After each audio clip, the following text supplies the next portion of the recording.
Hey y'all, what's up? We're back with another video. So for today's video, we're going to be doing something a little different. I've actually never done this type of flower before, but we're going to be doing an orchid flower. I don't know if you guys have seen the new trending flower going around, but that's what we're going to be trying to do today. You guys just seen me go in with my medium grit sanding band to prep her natural nails. Once that's done, I'm going to go ahead and start applying my Kiara Sky non-C-curve square tips along with their glue. I do like to dip my tips into the monomer just to get them to adhere a lot faster. If you're going to do this step, make sure you dry them off before you apply them on top of the glue, just so you won't get any chemical reaction or anything like that.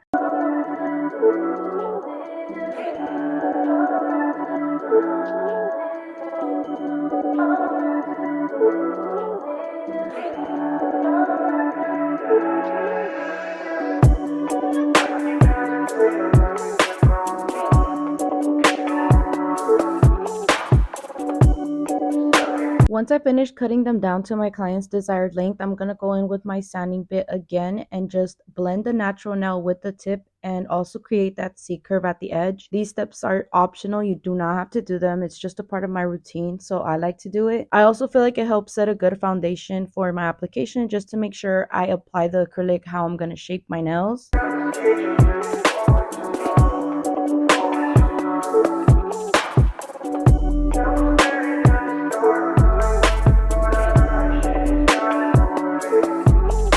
I'm using Acetone as my dehydrator and Mia's Secret as my primer. Right after I apply my primer, I go in with a thin layer of clear acrylic just to make sure that it locks in the primer and to prevent any dust or anything getting onto the primer before I start applying the acrylic.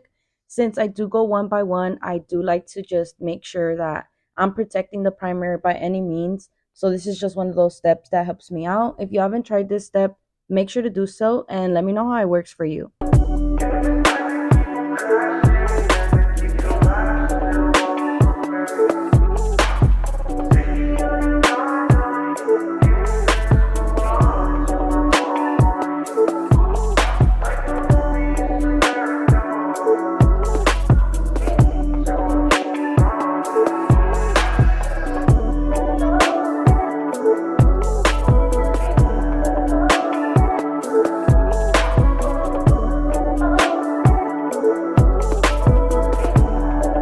For the application, I am using Bad Enough from Dynamic Nail Supply mixed with Light Pink from Kiara Sky. But you guys know the drill. I'm going to let you guys watch the application and I'll be back once we're on our next step.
Now for my shaping, I am using my 60 by 60 hand files. They are going to be linked in the description box below if you guys are interested in purchasing. I do have a more in-depth shaping tutorial up on my YouTube. If you guys want to check that out, make sure to do so.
Once I finish hand filing, I like to go in with my fine drill bit to clean up underneath the free edge, around the cuticle, and overall the entire base of the nail. I actually don't even use buffers anymore. This is the step that I do instead of buffing. It does take some getting used to, but honestly, the more you practice it, the better you get at it. And if you're not that comfortable doing this step yet, you could go in with some matte top coat, and that also creates a smooth finish for, when you go in with your designs. I forgot to mention, but I am going in with a speed of 11 RPMs, and I'm also going in with a very light hand. It might look like I'm applying pressure, but I promise you I'm not. I'm letting the drill just do its thing, and that's the best advice that I could give you. Also, if you're not good at it yet, just keep practicing and you'll get it.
Once I finish filing, I have them go wash their hands and then we get straight into the design. So for the design on this set, we're going to be doing all French tips. So the white that I'm using is going to be linked in the description box below, along with everything else that I'm using to create this set.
Once I finish with the French tips, I'm going to get into doing the orchid flower that I was telling you guys about. So these are the products that I'm going to be using to create the flower. Like I mentioned, all of these products are going to be linked in the description box below. So if you guys are interested, make sure to check that out. Okay, so this is the flower that she wanted on her set. And I did not have any white gel. So I know I could have done it with the clear, but honestly, it's a little harder to see how you're molding it when it's clear, if that makes any sense. So I decided to DIY it, and I got the clear flex gel and just added some of the white into it and just mixed it around. Once I mixed it, I put it onto my gel palette, and then I just started cutting out these little small circles. Obviously, when I picked up the little pieces of gel, it wasn't shaped as a circle. So what I did was I just got it and rolled it around my finger to create a little small circle. And I tried to keep it super even, so making sure that I put the same amount of gel for each little petal. The way that this gel works is it looks like it's a small amount, but when you spread it, it's really not. So make sure you're going in with a small amount of gel. I like the small dainty flowers. I don't like the big bulky ones. So my goal was to make it small and cute. Obviously, everyone has their different preferences. So just depending on what you and your client want is how much gel you should be able to use. The cool thing about flowers when you're using gel is that it doesn't dry. So you could really just keep molding it and playing with it until you like it for however long you need to. Also, if you accidentally add too much gel and it's looking a lot bigger than you would like it, you can just go in and remove it and then reshape it. And vice versa as well. If you add too little, you can always just add more. I did leave it in real time just so you guys could see how it actually is to mold it.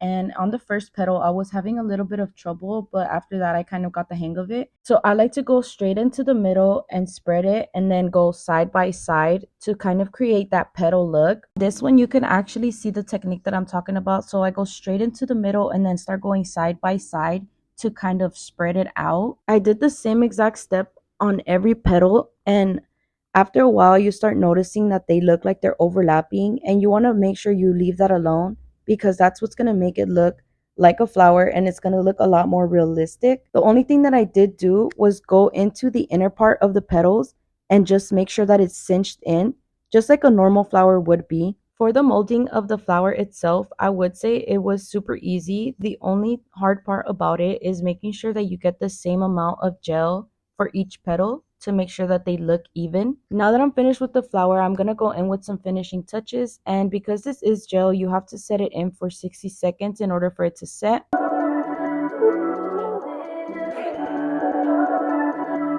Once that's done drying, I'm going to go in with this pink gel polish. And like I mentioned, it's going to be linked in the description box below. But what I'm going to do is kind of give it that ombre look. So I'm making sure to pack in all that color into the middle of the petal and just kind of flare it out with the brush so that the ends of the petal can still have some color into it, but obviously not too much to where the whole flower looks pink. Those cuts that I added with the tool that I was using to mold it are going to act as a guideline of where I'm going to add those little streaks of gel polish to kind of give it that natural look. I'm honestly having trouble trying to explain what I'm doing, but let me know if this is helpful at all or if I'm just confusing you guys because I'm like making my brain hurt over here.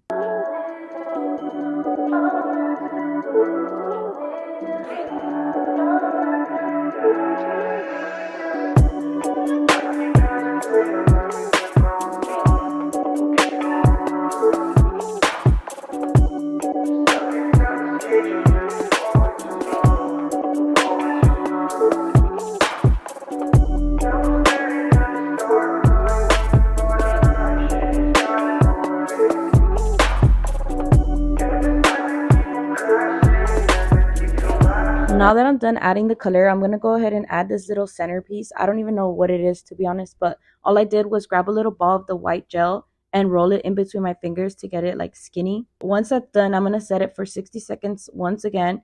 And then I'm going to go in with this yellow polish to kind of give it that color. Now I'm going to go in with my Macart rhinestone glue and add these little gold pieces. And this is how the flower turned out. Thank you guys so much for watching and tuning in. I hope you guys enjoyed this video. Don't forget to like, comment, and subscribe if you haven't already. And I'll catch you guys on the next one.